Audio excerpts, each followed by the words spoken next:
Tömöndөгү буюмдардын негизинде бөлдүк. Биринчи топ ак калпак тобу, экинчи топ боз үй тобу, үчүнчү топ көкөр тобу. Анда эмесе бүгүнкү сабакта ар бир топтун сабакка катышкандыгына карата баалары упай менен белгиленет. Ал упайды биз Кыргыздын улуттук буюмдары менен баалайбыз. Мынакей чүкө менен, анан көкөрлөр менен баалайбыз. Түшүндүңөрбү? Ар бир аткарган тапшырмаңар үчүн мен силерге ушул улуттук буюмдардан таркатып берем. Ошолорду сабактын этегинде эсептеп жыйынтыгын чыгарабыз. Анда эмесе төмөндөгү турабыз. Балдар, бүгүн биздин сабагыбыздын максаты төмөндөгүдөй. Этиш сөздөрдүн чактары жөнүндө билебиз. Сүрөттөргө карата этиш сөздөрдү катыштырып сүйлөмдөрдү түзөбүз. Түзүлгөн сүйлөмдөрдү чактарга ажыратабыз. Эгерде ушул көрсөткүчтөрдү көрсөтүп берсек, анда биз төмөндөгү максатыбызга жеткен болобуз. Эгерде этиш сөздөрдү катыштырып сүйлөмдөрдү түзө алсак, түзүлгөн сүйлөмдөрдүн чактарын аныктай алсак, практикада колдоно алсак, түшүндүкпү балдар? Анда эмесе сабагыбыздын биринчи бөлүмүнө өтөбүз. Доскадагы сүрөттөрдү көрүп турасыңар, Бул жерде бизге 4 баскыч берилген. Карайбыз. Манас атабыздын күмбөзү, Чытырман токой, көл, дарыянын сүрөтү, анан көпүрөнүн сүрөтү. Анан бүгүнкү кырдаалга байланыштуу зыянкечтердин сүрөтү. Биздин ден соолугубузга кирип алып, ушул зыянкечтер эмне болот? Терс таасирин тийгизип жатат. Анда биз ушул 4 баскычтан өтсөк, бүгүнкү максатыбызга жетебиз. Анда баштайлы балдар. Анан биринчи Манас атабыздын күмбөзүндө кандай тапшырма берилиптир көрөлүчү. Манас айтуу дейт. Балдар, манас айта алабызбы? Азаматсыңар. Келгиле, кана. Кел Аселя. Манас айтып берчи.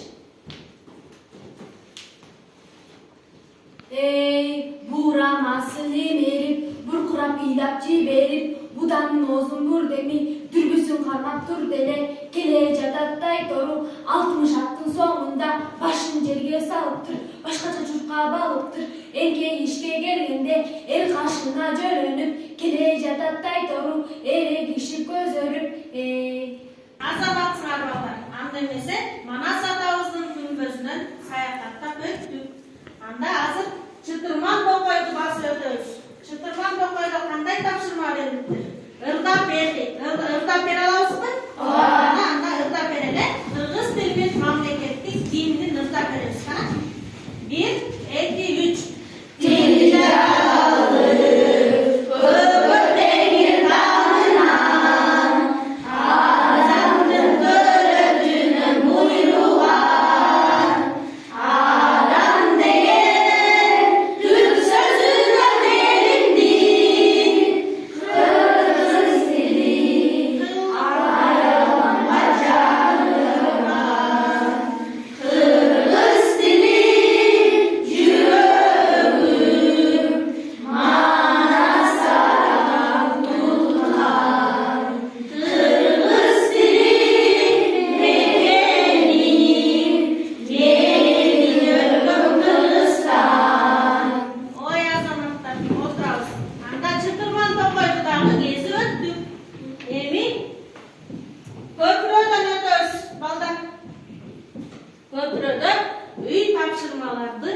tekşerip үй тапшырмаларды кайтала дейт. Кана, үй тапшырма боюнча даярбызбы балдар? Анда эмесе мен силерге азыр карточкаларды таратам. Анан төмөндөгү басманы таркатам. Класстер түзөбүз. Карточкада суроолорго жооп беребиз балдар.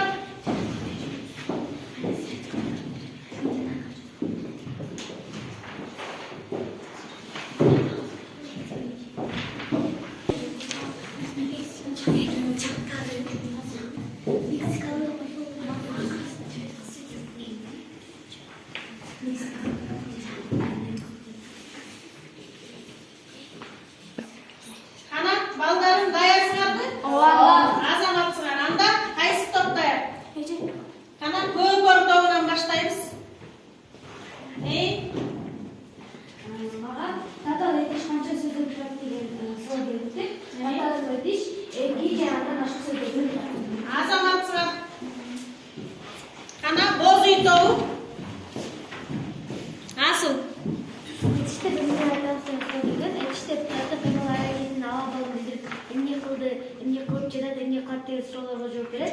Азаматсыңар. Кана ак калпактуу. Роза. Этиштер кандай жол менен жасалат деген суроо келди. Этиштер морфологиялык, синтаксистик, лексикалык жол менен жасалат. Азаматсыңар.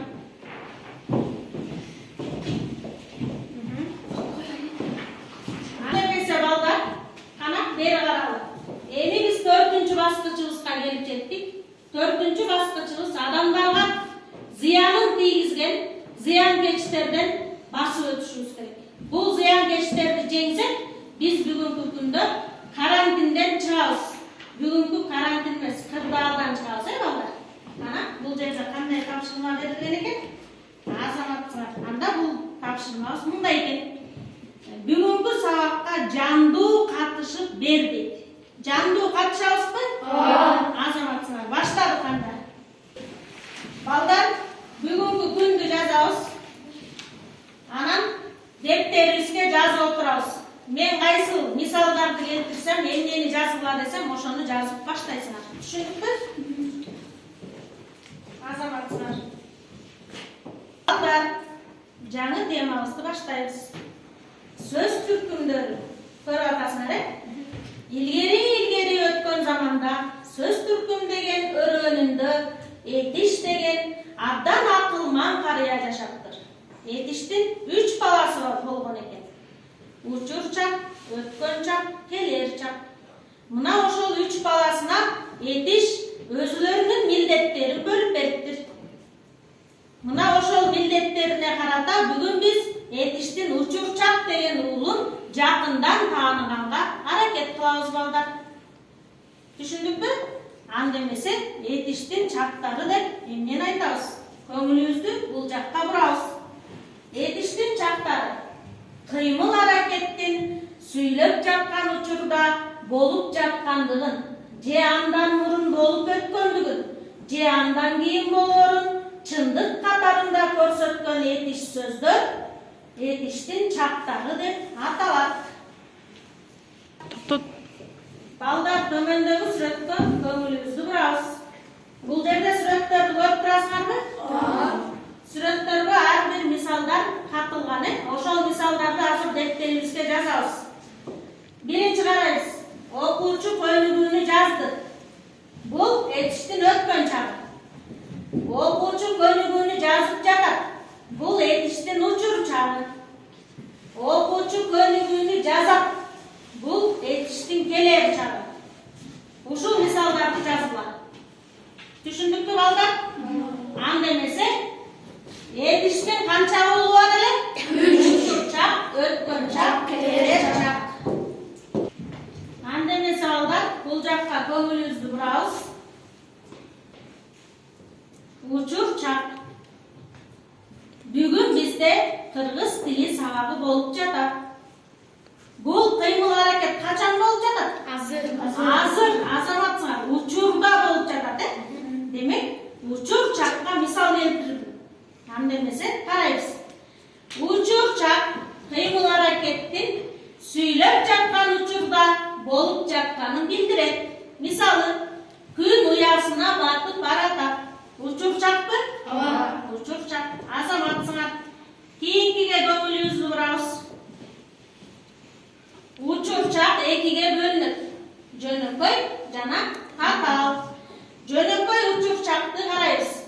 Ууда А, ый мүчөлөрү жана жак мүчөлөрдүн этишке жалгануусу аркылуу жасалат. Мисалы, Асан 1-чи класста окуйт. Жазабыз, балдар.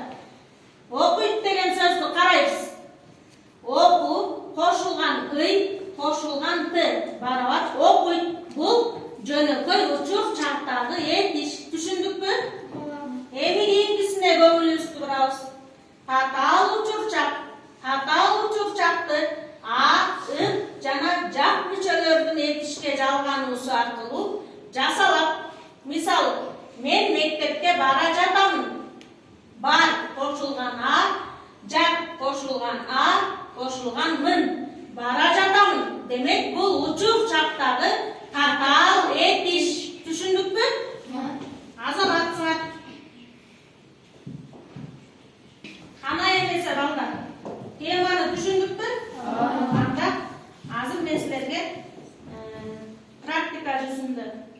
көрсөтөм. Силер сүйлөм түзөсүңөр. Сүйлөмүңөр учур жакта болуш керек балдар. Кана? Мен эмне кылып жатам? Ак калпактуу. Siz bana жатасыз. Дагы? Арет? Siz стакан алып жатасыз. Азаматсыңар. Кана? Боз үй тобу. Мен эмне кылып жатам? Siz yumurtqani suvga salib жатасыз. Кана? Азаматсыңар. Мен жумуртканы сууга салып жатам. Кана? Көкөр тобу. Yumurtqa suvda qalqib жатат. Жумуртка калкыдыбы? Кана? Дагы сүйлөм түзөбүз. Көкөр тобу. Аселя. Yumurtqa suvun içinde жатат. Азамат. Жумуртка суунун ичинде жатат. Азаматсыңар. Анда эмесе сүйлөм түзгөнүңөргө бирден упай берип коеюн, балдар. Азамат көкөр тобу кичине жаңылды. Ак калпак тобу жакшы катышып жатат. Боз үй тобу дагы жакшы катышып жатат. Азаматсыңар. Теманы бышыктайбыз. Теманы бышыктоо үчүн мен силерге 2 беттүү күндөлүк түзүп келдим. Бул күндөлүктө ичинде 5 суроодон турган тесттик суроолор камтылган. Кантип баалаганыңарды дагы ичине жазып койгом. Өзүңөр баалайсыңар. Бирок мен силерге кайсы топ биринчи иштеп бүтсө ошого жараша упай берем. Түшүндүңөрбү? Анан бул тесттин тууралыгын биз тигил экрандан текшеребиз. Түшүндүкпү?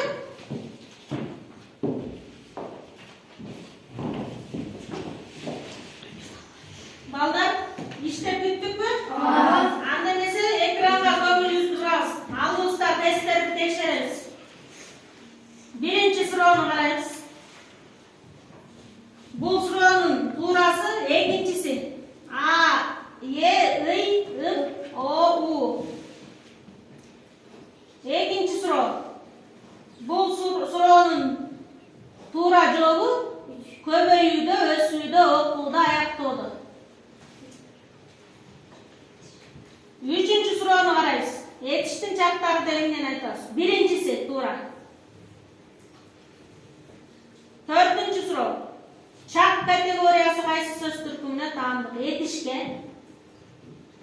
Бешинчи суроо. Учурчак деп эмнени айтабыз? Биринчиси, балдар. Азаматсыңар.